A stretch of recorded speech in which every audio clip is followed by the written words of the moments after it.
for joining our seminar. I'll give you a bit of an introduction about Academy of Entrepreneurs, and then I would move with the sort of updates, news updates, and questions from the students.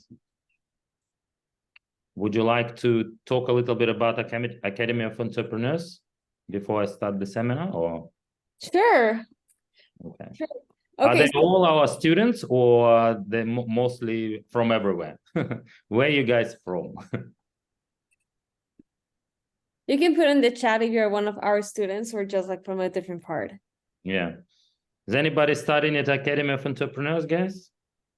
Yes, no? You can put it on the chat. Yes. So. Yes. Yes, okay. At least one. Anybody else? Okay. I can see Edwin there. I remember him. So he is quiet, but his microphone is off. But I know that he is a student. Anybody else? Hey, yeah, I'm on my way home. That's why Hi, I'm. Edwin, how are you? You're on the bike, I can see. Yep. Good to see you. Anybody else is here? Okay, so it's just two of you. All right, guys. So how are you two going with your studies? Almost finishing or sort of halfway through? I finished December. So next month. Good. Yeah. Okay. You finishing diploma or advanced diploma?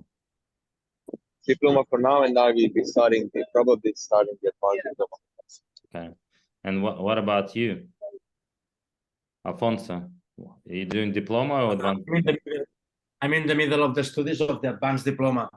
Advanced diploma. Okay, that's good. So I know the Claudia, Gino, and the rest, you are sort of you're not the students, right?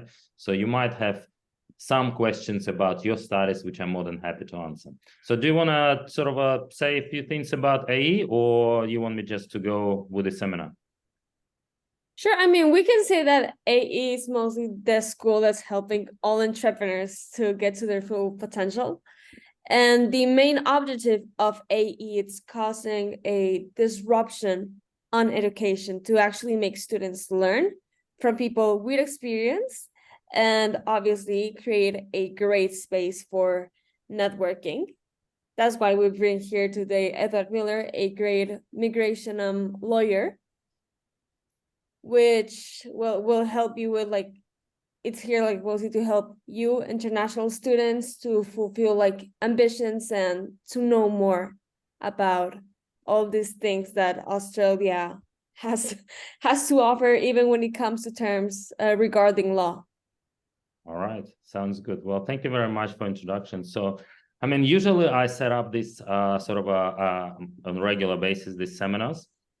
It's just a little update about what's going on in immigration, what students particularly need to know, not just about the student visas, but what's been happening in the Department of Immigration, what are the changes being introduced across the visas, because I believe one day one of you or all of you will be looking at what would be the next step towards your migration journey in Australia after when you complete your studies. Okay, so just a bit of a background who some of you know me, have seen me, some of them have not seen me. My name is Edward Miller. I'm a migration lawyer, not just a migration agent. I'm a principal of the law firm here in Sydney at Bondi Junction. I've been with the Academy of Entrepreneurs for as much as I could remember, put it that way. Since the start of the AE, I've been helping sort of Paula, she's my good friend. And obviously, I'll help you with all sort of legal questions, and obviously trying to help all the students with direction, advice, and with their migration journey, and obviously give advice in terms of the future visas and stuff like that. Also, I've been teaching a few subjects with you guys. Some of you probably saw me at the classroom. I've been teaching business law there. So some of you know me, some of you don't, but the bottom line is I would be the best sort of a person to answer your questions in terms of what would be next, what other changes are coming, what are the changes now, and how it would potentially affect your sort of a future and being in Australia and the migration, obviously, process. I mean, I know a lot of you already started at Academy of Entrepreneurs, completing their diplomas, advanced diplomas, and sooner or later, that when the time will come to decide what would be the next step. What can I do?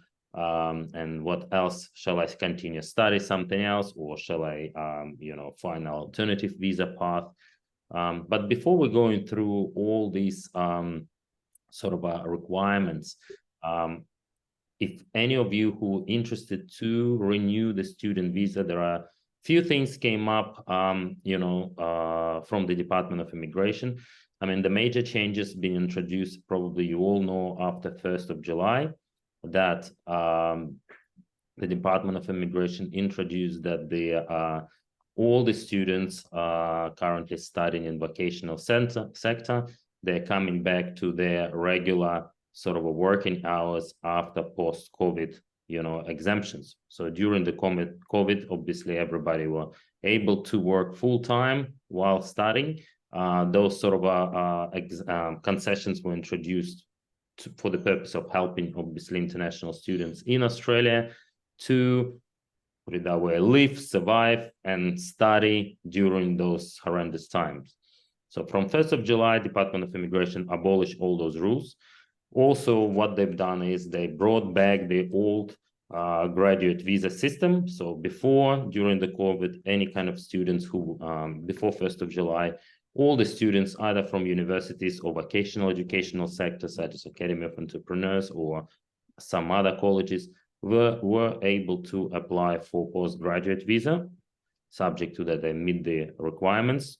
But particular requirements were introduced that any CRICOS registered provider could potentially offer the graduate visa upon completion of the course. Unfortunately, after 1st of July, those concessions also been removed. So we kind of slowly coming back to pre-COVID students rules and regulations. Now the students are back to part-time a basis, 20 hours fortnight. There are no anymore graduate visa available for the students from the vocational educational sector, unless they are studying something which is on medium to long-term strategic list, which is the skill occupation list, and they obviously need to pass the skills assessment and so on, and university students. So for example, the students from AE who completed their courses before the 1st of July, I know a lot of them applied for the graduate visa, and they're here in Australia trying to look for job opportunities and things like that. For those of you who are still studying, it's already post 1st of July. Unfortunately, graduate visa would not be an option for you. So also major changes coming into effect, that the COVID visa, which was introduced also for the purpose of to help those ones who stayed in Australia during pandemic and worked in the critical sectors of Australian economy, such as, hospitality, agriculture, any kind of areas where the employers required those people to stay. The pandemic visa were the choice for a lot of also students to apply, to buy some time, to work, to save some money and plan their future ahead. The COVID visa also will be stopped from the 1st of December. I believe all new applications already stopped for COVID visa. Only the immigration only processing those ones who applied beforehand, and they would be obviously processed in due course, but there would be from 1st of December, there would be no more new applications for COVID visa allowed by the Department of Immigration. So we kind of gone through the post-pandemic times. So the situation is coming back to a pre-COVID situation, where all the students, just like before, were able to study and obviously renew their courses, continue to study whatever they like. If there would be any opportunities for them to stay longer on different visas, obviously there is an opportunity to explore those visa options, and I'll talk about it a bit later. Or obviously go back home. A lot of students, I know for a fact, they want to obviously continue to be in Australia either on temporary basis and on permanent residence basis, obviously. A lot of students or clients I have who are obviously students initially asking me, what can I do after the courses? What else I can do, because the COVID visa is finished. Obviously, the working rights got cut off again, so we can only work part-time, no more full-time. So it's harder to find a full-time job. Obviously, now that we can't, not many employers want to hire us part-time. What sort of other visas we could potentially apply for in order to, you know, remain in Australia for either longer or apply for permanent residence. So these are sort of the biggest questions coming up, you know, across the industry and across the educational sector, and a lot of people who inquire of my services to help them. These are the first things they ask. And the simple answer to this question is not that simple, okay? So for me, in order to provide you a sort of a detailed advice on what options do you have for the future, either temporary or permanent residence, which needs to be planned and, you know, sort of calculate and discuss. And it's not just about the fees, it's about the eligibility criteria, okay? About your English level, about your age, about your educational background. You know, those kind of questions, they would need to answer me, or any of you need to answer me, in order for me to prepare a detailed advice and say, okay, based on your personal circumstances, these are the options you might choose. Some of them may lead you straight away to permanent residence if you obviously meet the criteria. Some of them obviously not, but you can take a few steps towards those options in order to achieve your final goal. For a lot of students, the final goal obviously to stay in Australia permanently, for a lot of them. Some of them would like to find a very good employer and you know, have a bit of a work experience in Australia, go back home. So every single sort of a person has individual sort of a circumstances and individual desires and needs towards the future. But I can see that majority of those students who contact me for advice, they obviously want to know if there is a path for permanent residence for them. If there is one, what other options do I need to, what other options do I have? And if I do have the options, what are the steps I would need to take in order to get there? Okay, so like, for example, other news which have been recently introduced, and you probably heard about them, are the that Department of Immigration from 1st of October introducing new sort of new requirements to demonstrate that the students have enough financial funds to come to Australia. I mean, those of you who are here, obviously you're all in Australia, you wouldn't have to do that, but those ones who are coming still or planning to come from overseas, there would be new requirements to show financial sort of resources to support themselves in Australia. There were not too many changes been introduced towards the students, except the work rights came back to the regular sort of hours like it used to be before, 20 hours fortnight, and obviously showing the financial support at the time of the visa application, and abolishing of COVID visa. So these are sort of the main news which been sort of introduced by the Department of Immigration from 1st of July changes. Majority of the changes came through towards the sponsorship working visas. And probably most of you have heard of the 482 working visa. This is the most sort of a popular visa for those ones who would be able to find an employer in Australia, and if the employer is happy to offer them position and sponsor them for the working visa. Okay, so there's a lot of changes was going through from July, and even though and up until now, the final changes sort of we're looking at also towards the permanent residence eligibility through the working visa, which are about to be announced by the Department of Immigration on 25th of November. And I can see that a lot of forums, a lot of Facebook forums are all buzzing about it. Maybe you've heard about it. But working visas are majority for those ones who are skilled and qualified and experienced individuals who lucky enough to find themselves an employer in Australia who is willing to offer them long-term employment and, sponsor them under the subclass 482 working visa.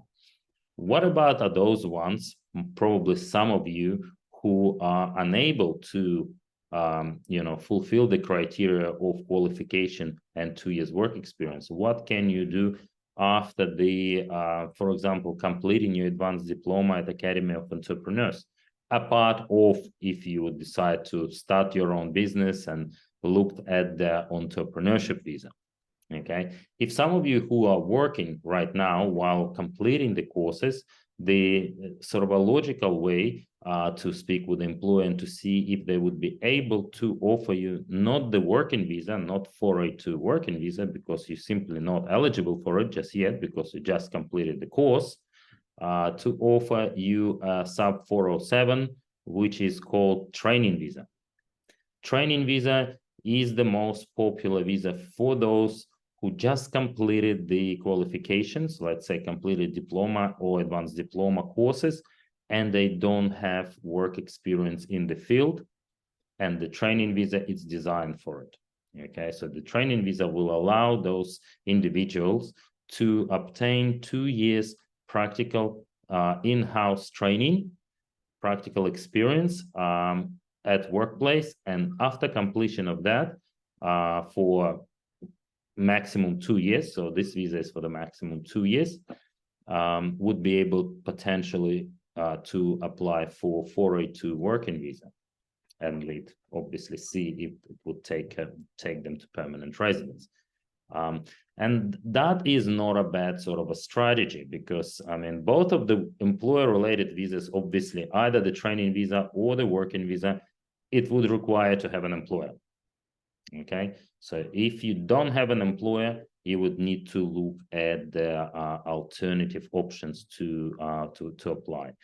If it's for those of you who are planning to launch some sort of a fantastic project, once you complete your Academy of Entrepreneurs, you want to launch a fantastic business, you think this business will bring value to Australian economy, it's some sort of a realization of the new product or services no one have ever seen, put it that way, something really exciting, you might potentially be eligible for entrepreneurship visa.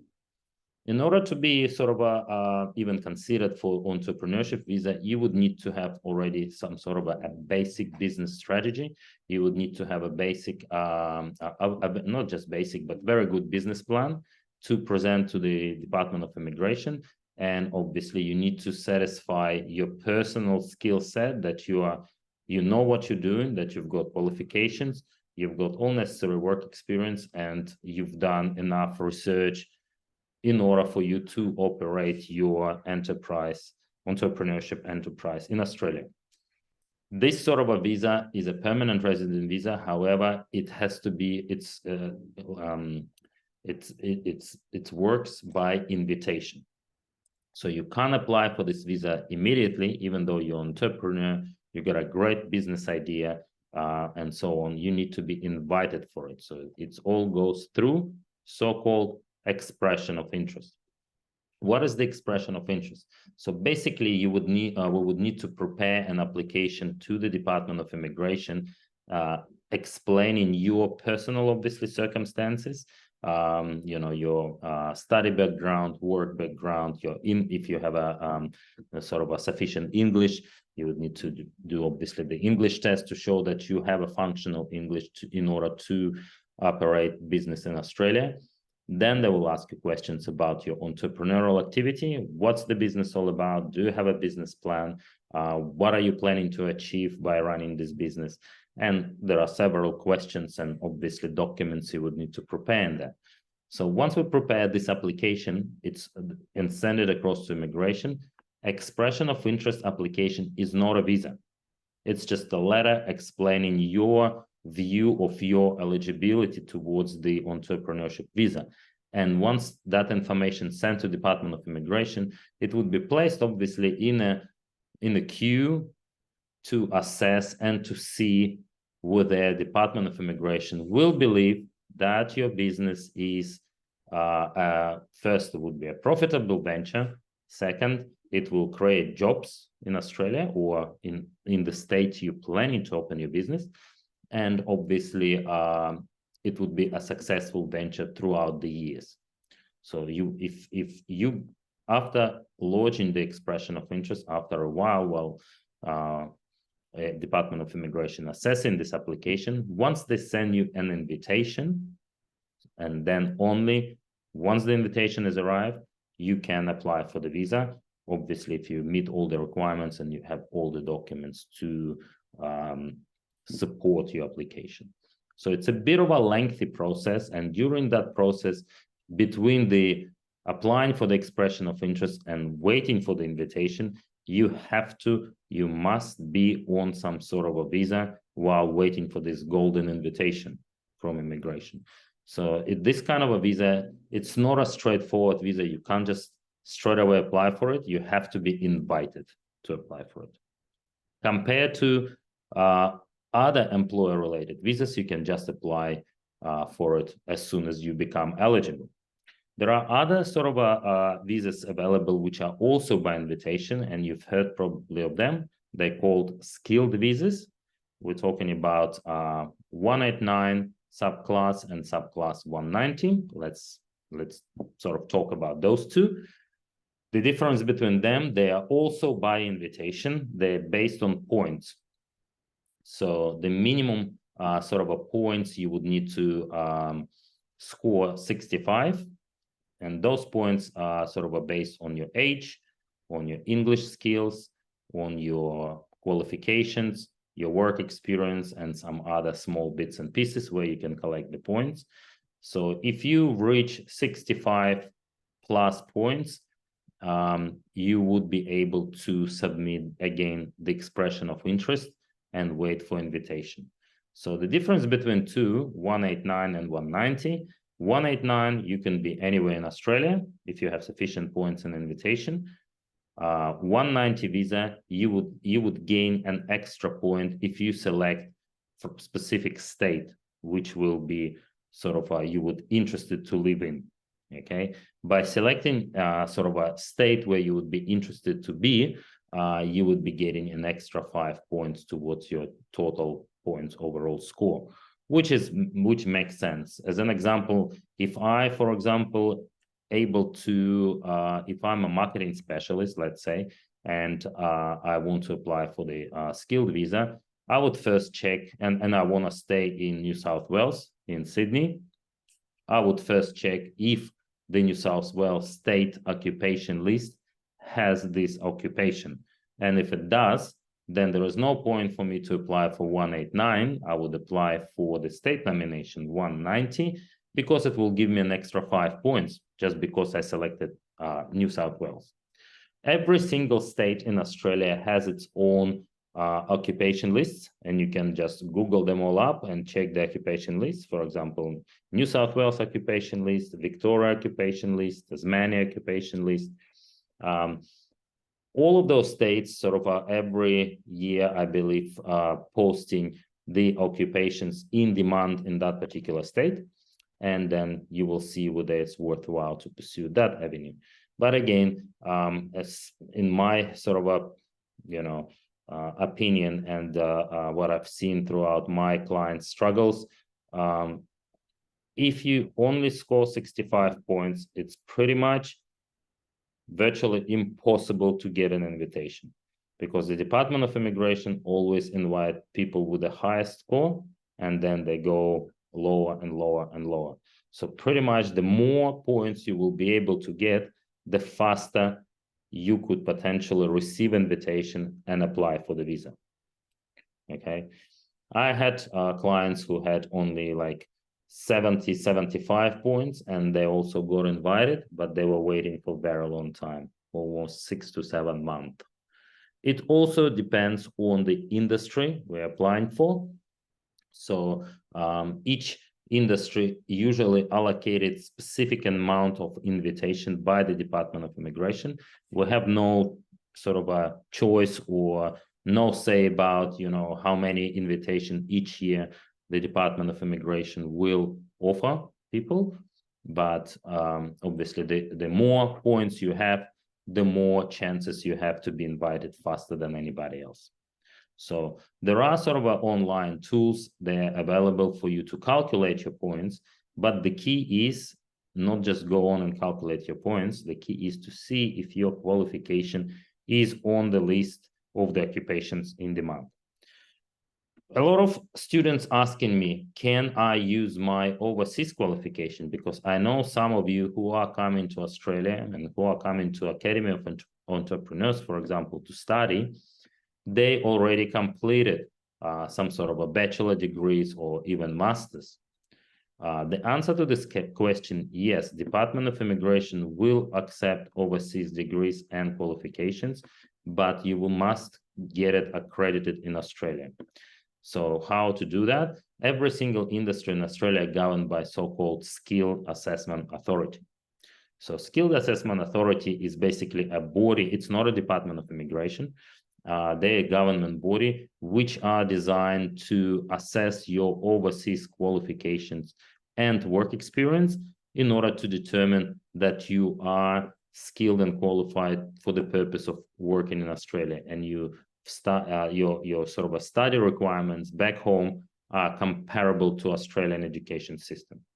As an example, if you are, for example, if you have a background before you came to Australia, because I know a lot of students, for example, at Academy of Entrepreneurs, they applying to study diploma, advanced diploma, because at some point they want to open either their own business or become a business coach. But they do also have various backgrounds, some in IT, some in engineering, some in business and things like that. So can you validate and can you use those qualifications for the purpose of points? The answer is yes, only if you would be able to validate them through the Skills Assessment Authority. So it's kind of a very important point for those overseas students who do have higher education completed in their home countries. So these are sort of the skilled visas are very straightforward sort of visas. As long as you get invited, you don't need to have an employer in order to apply for skilled visa. It's a purely independent point test visa, where if your occupation is on the list, you've calculated your points, you've got enough points to apply, and you apply to be invited. Once you get invited, you can obviously apply for the visa. And once you apply for the visa, you will be granted bridging visa, so you can stay lawfully in Australia while waiting for the decision for permanent residence. For a lot of students, I do understand that this avenue is a little bit too hard, and some of you don't have those qualifications which are listed in demand in Australia. So what can you do? Okay. So my usual choice, obviously, to either find an employer, because once you find an employer, you could potentially have few options there. One is that start with the training visa, complete your 2 years practical experience, apply for the working visa, which is 482, and later on, after 482, apply for 186 permanent resident visa through the employer. The good things, and that's what every single person on the forums now going on about, from 25th of November, the Department of Immigration is going to introduce a lot of concessions to apply for permanent residence for those ones who are planning to apply for working visa or already have a working visa, okay, or the working visa got approved. So previously, why a lot of people were not able to apply for permanent residence, because simply they had a working visa which were their occupation were linked to short-term occupation list. So they could only obtain the working visa for 2 years, renew. They could potentially renew for another 2 years, but unfortunately, they were not able to apply for permanent residence because that occupation was on a short-term occupation list. Those occupations who are on the medium to long-term strategic list, obviously they had path to apply for permanent residence. So what happens after the 25th of November? What the Department of Immigration planning to introduce is all the occupation will be eligible for the permanent resident visa if you're on the working visa. So there would be no differentiation with the which list your occupation falls to. In addition, previously, even if you're eligible for permanent residence, you had to work for your employer on the working visa for 3 years. From 25th of November, these requirements would be changed to 2 years. So you could potentially be eligible to apply for permanent resident through the employer much earlier, 1 year earlier, which is a great news. Hopefully they will continue giving us great news, so all the people would be able to sort of aim for those kind of visas. But again, back to the same scenario. In order for you to be eligible for the working visa, you need to have qualification and minimum 2 years work experience after the qualification in order to be acceptable visa applicant. And obviously, you would need to find an employer who would be happy to sponsor you.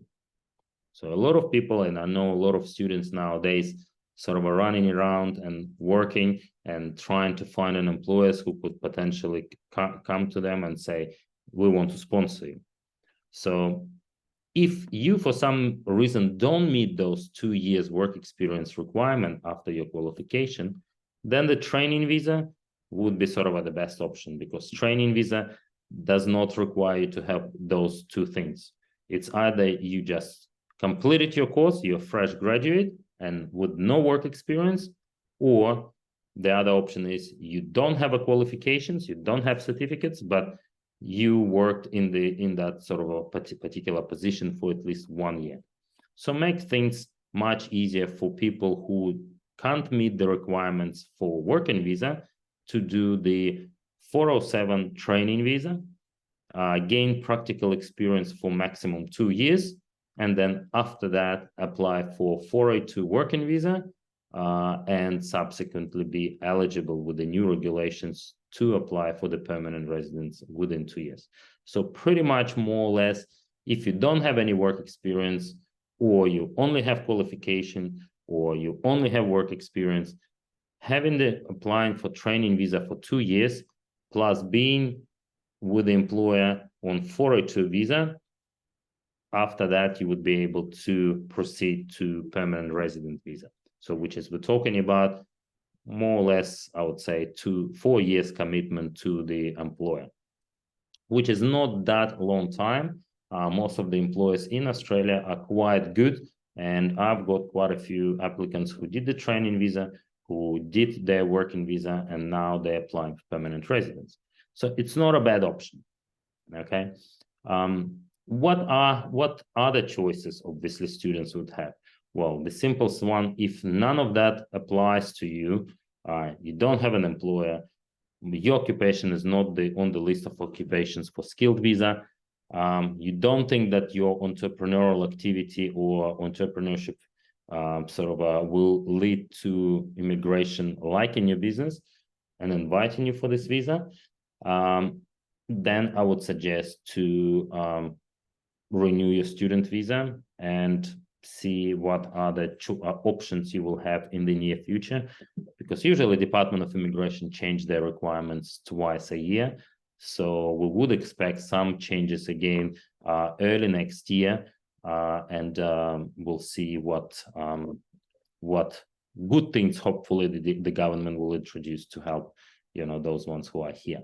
But I can see from a strategic perspective that because Department of Immigration is lowering their standards for those ones who are on working visa, I can see that Australia in demand of skilled and qualified talents from overseas. What else I could say?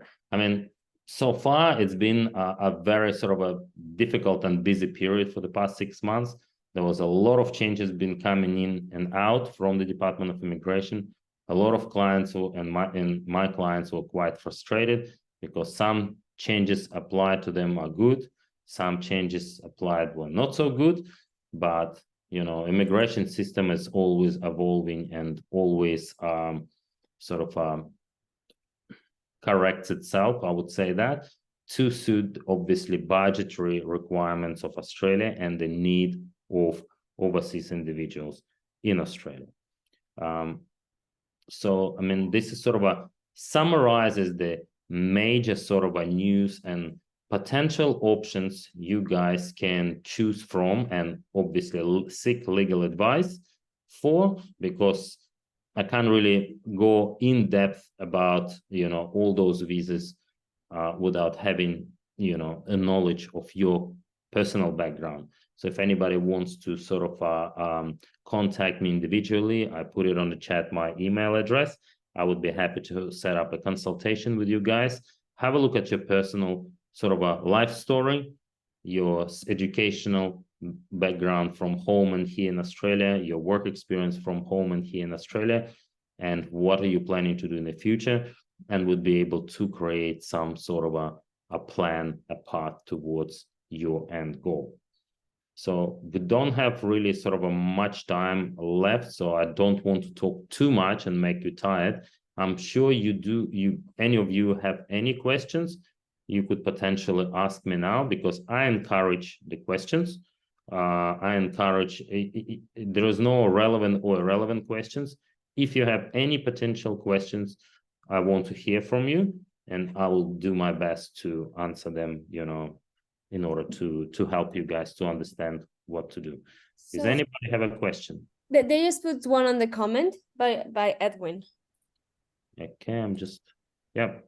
If I change to 482 sponsored or 407 training visa, will I still be able to operate my business through the ABN? The answer is no, because the either of those visas, which is the 482 working visas or 407 working training visas, they are employer related visas. So once you have been sponsored by any of those visas, either training or work, you can only work for one employer. You cannot work for yourself or any other companies, full-time, part-time, anyhow. So you sort of are stuck with your current employer. And this is the purpose of the employer's visa. So you're not going to have, you know, you're not going to work either for yourself or for somebody else.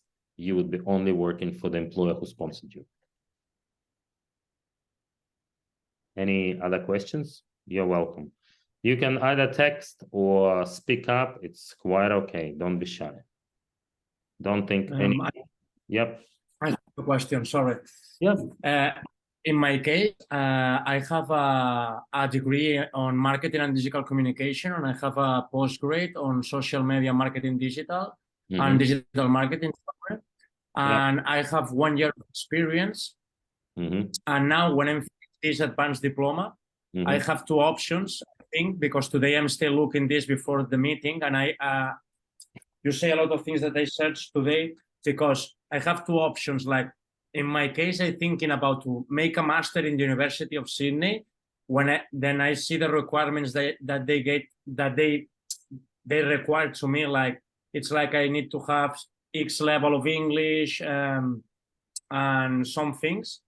And my question is like, I need to apply. If I want to have a skill visa and I have these requirements complete, I need to do this thing that you say, like go from the skill assessments authority and have the score there. And if they validate it, I can apply for the skill visa, even I don't have a work in the sector, because I'm working, but I'm working in hospitality. Yeah, it's like, but I don't have interest to stay working there for some long time. Yeah. So if I don't have a sponsor, what can I do? If you don't have a sponsor and you're not meeting the skilled visa, in your particular situation, First of all, you don't need to have a skills assessment, and marketing specialists or marketing professionals, the skills assessment authority, probably, it's a that assess. Okay, in order to pass the skills assessment, you need to provide your qualifications, your degrees and stuff like that, transcripts and all translated and so on, and to show that you have at least 1 year work experience in the field. And for that, you would need to show reference letters, pay slips, and that's the majority of the documents as a proof of your employment. Even if your skills assessment gets approved, you will lose points on work experience for the purpose of the skill visa. Because for the purpose of skill visa, you get points awarded for your age, for your qualifications, which is been assessed by Skills Assessment Authority, VET-assess, work experience in Australia and overseas. So you will have probably 0 points here and there.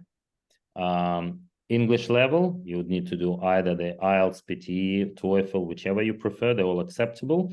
And I would assume you would need to have the highest score because you lost points on work experience. You know what I mean? Okay. So as long as you have as much points as you can, obviously above the minimum 65, you could potentially lodge an expression of interest and wait. But keep in mind, it's very hard to get an invitation for the skilled visa if you have 65 and to 70 points. I can give you an example. A client of mine who's also in the marketing field, he has 85 to 90 points, which is maximum. Okay. He still hasn't been invited and been waiting for the past 7 months. He applied through New South Wales state though. And what do you recommend to me? Like, for example, training visa, it's a good option, or what? Well, training, I need to do? the employer nomination visa, it's a good option if you can't straight away to apply for permanent resident. If you are working, typically speaking, for you to be more successful in your field, you would need to work sort of in your field for now while you're studying. So if you're in the marketing field, you've got high education certificates, bachelor degrees and masters in marketing. You would need to work in some sort of a marketing company here in order to have an opportunity to be either sponsored for work, or if you can't find you don't have enough work experience, apply for the training visa to be trained to be a marketing specialist. You know what I mean? But it all requires you to have an employer, because employer has to be in the same field you want to be trained. For example, a restaurant cannot train an accountant. Okay, they could only train chefs or hospitality managers or something like that. So the company has to be in the field. Okay, so if you, for example, are in marketing and you're working in hospitality in the restaurant, they won't be able to do that for you because it doesn't match. And the Department of Immigration has to see that the sponsoring business either need this person full-time to work because it's a need, or the business is capable to train this person for this occupation because they need it. Okay, so if all above fails and there is nothing you can do if you can't find a suitable employer or a company to offer you either training or working visa, and obviously skills assessment points are not looking high, then probably the only option would be for you to apply for the university to study master. But keep in mind, if you want to study in university after AE and master degree, usually masters go for 1 to 2 years. So I would suggest you to pick a master which goes for 2 years. So after the master, you would be able to apply for the graduate visa, which will give you extra time to be in Australia to find an employer. Okay. So the process is like finish the advanced diploma, apply for renovate my student visa for a master, like it's in 2 years, and after finish the master of 2 years, apply for graduate visa, like it's probably another 2 years more, yeah? Yes, 18 months to 2 years. And during those 18 months to 2 years, look for an employer or something, or try to get a better score. Yeah. Okay, in that period of time, I can go and go from industries and do the things. Yeah, because here, when I'm here, I need to pay the rent. So I'm working and I'm studying. But if I have a studying visa, I can work like full time from legality. Yeah, I only can work 24 hours. Yes. In a week. That makes sense. Yeah, yeah. But And this is the thing. Yeah, I know it's hard to, sort of leave and pay your bills, and at the same time looking for dream job or looking for new visa to apply, because also don't forget the visas are not cheap, and you need to save money for those things too. And from 1st of January, they're planning to increase the visa fees again, annual sort of 5%, I believe, increase. I mean, it's doesn't sound a lot, but every year they're increasing by 5, by 5, by 5. So now the visas are very expensive, particularly working visa. Does that answer your question? Yeah. And the only thing is like I can write you from your email and specify the things exactly that I need to require and put in contact with you. Yes, absolutely. But the first thing is, obviously, before you contacting me, if you find an employer, obviously that's the time makes sense to contact me and say, hey, I found an employer, they're happy to sponsor me. What can I do? What's the steps? And then I will tell you, because right now, you don't have an employer who would be able to offer you a marketing position. You know what I mean? So your job would be, for now, hunt for the job in marketing field or any sort of a corporate company which require marketing specialists or marketing managers and so on. Okay. Yeah. Anybody else?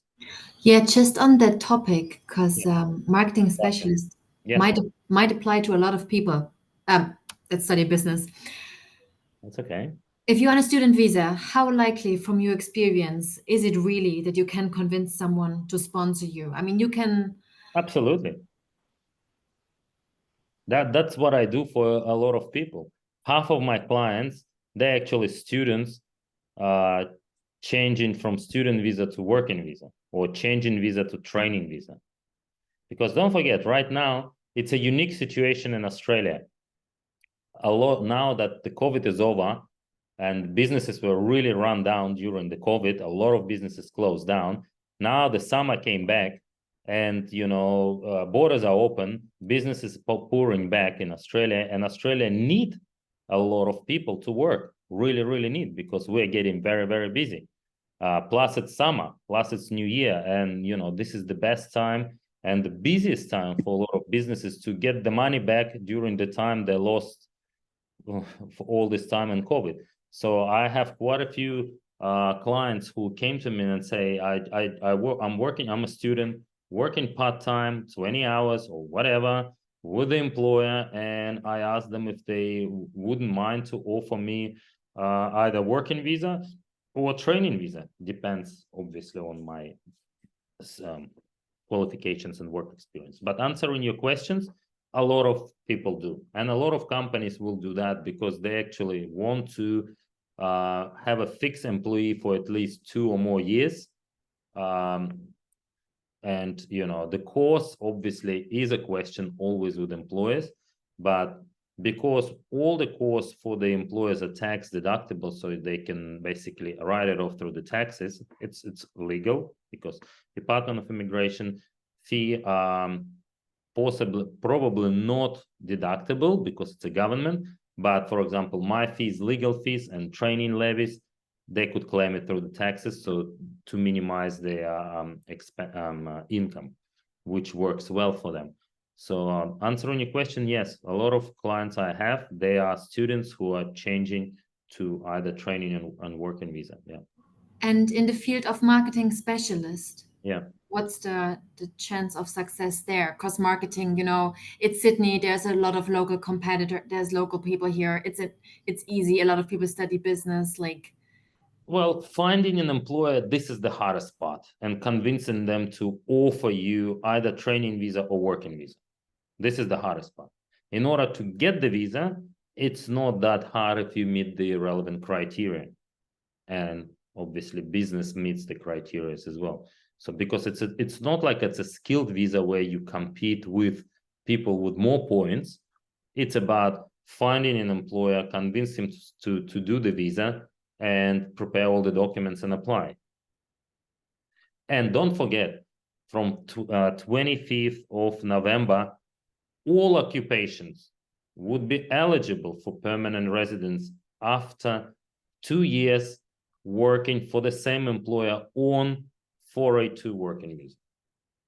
Before, there was only those ones who on the medium to long-term strategic list could have a future permanent residence. Now all occupations. So it's very beneficial for a lot of people to ask employer to do it for them, and for the employer as well, because they don't want to lose their stuff. So yeah, it's not that hard. It's easier than skilled visa.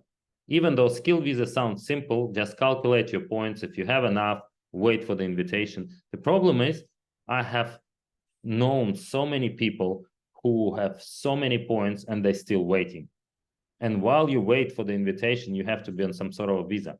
And by the time you will wait and hope and this and that, you will lose the points, because you lose points for your age every year. Obviously, you're getting older and you lose points every year. So working visa, it doesn't require you to have any points. As long as you have a job offer, you can apply. An employer obviously agreed to sponsor you. Does that answer your question? Yeah, thank you. It's more like, why would they take me if they have people with unlimited working rates? It's for them, it's hassle, it's a commitment. That's like from a practical point of view. Yeah. Well, usually, I mean, what clients I have, they started with the employer part-time. They work for them maybe part-time for the past, I don't know, 6 months. And then after 6 months working for them part-time, they came in, had a meeting and say, hey, I've been working for you guys for the past 5 months, part-time. I like working with you guys. Would you be able to offer me a sponsorship visa so I can work for you full-time? So this is sort of the usual steps. Yeah. I know that some companies actually advertise on Seek, on Indeed, candidates saying that this is the position, that's what we want, sponsorship being offered. There are quite a few advertisements there. It's just a matter of checking also recruitment websites. I also have the a connection with, not connection, like constantly sort of working closely with the recruitment agencies here in Sydney, which are designed for overseas, sort of seeking overseas talents, because they do have businesses which would be able to sponsor them or sort of train them and so on and so forth. So there are some businesses specifically looking for people.